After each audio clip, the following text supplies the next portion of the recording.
Hi, friends. Matt Noyes, 1 Degree Outside Weather Network, 1degreeoutside.com. And as thunderstorms crop up today, if we have updates to issue, sometimes you don't see every one of them on social media in your feed, right? So just remember, you can always go to 1degreeoutside.com, or we post the videos up to our app as well. They show up right at the top of the app homepage. All right, here's what's going on for us. We got two cold fronts, not one, but two. They're all slicing in to what is our warm and humid air. Dew point temperatures in the morning have only been running about 60 or 62. We think that increases to between 65 and 70 in the afternoon. Dew point temperature, the measure the amount of moisture in the air.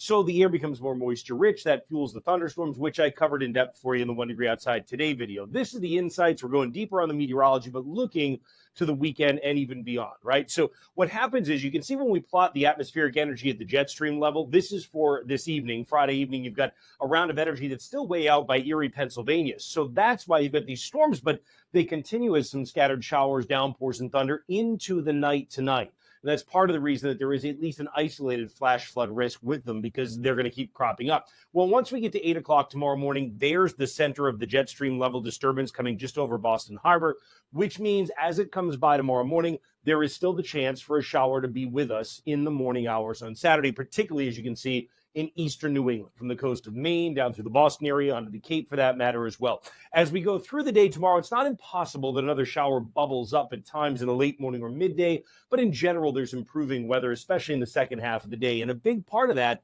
is because of the drier air coming in. So you look at the predicted dew point, you see that dew point temperature starting out as we get to this evening at, as I mentioned, 65 to 70. But look at the drier air, the lower dew points coming in on a northwest wind behind the first cold front across northern New England. As that second cold front comes into play during the overnight, it drives even more comfortable air in. And by 2 o'clock on Saturday afternoon, you can see what I mean with some lingering humidity in the air. Not a lot, but a little bit of it in southeast Mass, eastern Mass at the coast. That's why I say there still could be a sprinkle or shower that pops even at midday. Generally, though, low dew point, really comfortable, really pleasant air comes into play. So in terms of what that means for kind of our sensible weather, look, there are your showers. It still may be popping at 8 o'clock in the morning, still raining in central and eastern Maine, down east along the coast. Notice the clearing coming in from the west by noontime. Many of us getting into that. That's that little sprinkler light shower that may pop from Boston to the south and east through midday. There's the rain finally exiting Washington County in the early afternoon in eastern Maine, and then it gets nice during the afternoon. And we're talking about temperatures on Saturday that come into the 70s for many, upper 60s in the north. So actually,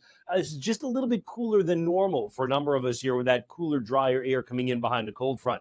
By 5 p.m. Saturday, you're done in terms of having to worry about any clouds that would produce a shower here or there. We're talking about what's a very nice ending to the day. A Saturday night into Sunday morning, we actually get down to the 40s across some of northern New England. We may get cooler than that by Sunday night to Monday. I'll show you that in a second. A gentle north-northwesterly wind, and by the time we get to Sunday, high pressure just over or southeast in Nantucket. Notice the clouds. These are wispy clouds on Sunday. Dad's Day is a great day. It feels good. It looks good. Even if there are wispy clouds in the sky, they don't produce any precipitation. They never really lower and thicken until we get to Sunday night and Monday. Dad's Day high temperatures running in the 70s for just about everybody. I put a variable wind because we will get a sea breeze. So if you're going to the beach, it does get a little bit cool-ish during the course of the afternoon, but it's still really, really pleasant overall. And this is what I mean about that cool, dry air making for a cool night. Sunday night and a Monday morning, we may go to the 30s in some of the North Country in New England, but at the same time, we're not overly concerned about frost. We don't think it gets that cold, but it does get chilly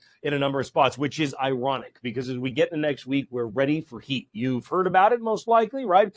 But here's what's going to be happening. As we get into next week, I think there's a couple things to consider. One, high pressure goes off the coast. That gets you a southwest wind.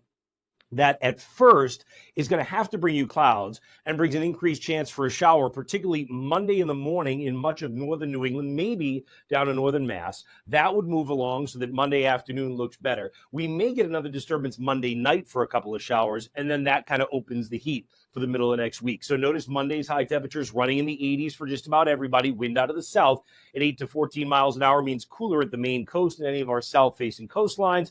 By Tuesday, you know what's interesting? You start to try and establish more of a southwest wind, but it's still fairly light. So you actually may turn a sea breeze still along the coastline, including someplace like Boston. So while the air overall supports highs in the 90s, and you certainly see that from upstate New York at Buffalo, Syracuse, Albany, running through much of interior New England, the coastline may not quite get there on Tuesday. But if you want to see the 14-day forecast for your location, or you just want to get the hourly updates with the thunderstorms coming in, don't forget about our app. All right, it's going to be both on the Apple App Store for the Google Play. It's almost easier just to go to our homepage, onedegreeoutside.com, and click on the links at the top of the banner at the top of our homepage. Stay safe out there. Have a great weekend. Look forward to seeing you with another update again on the homepage, onedegreeoutside.com.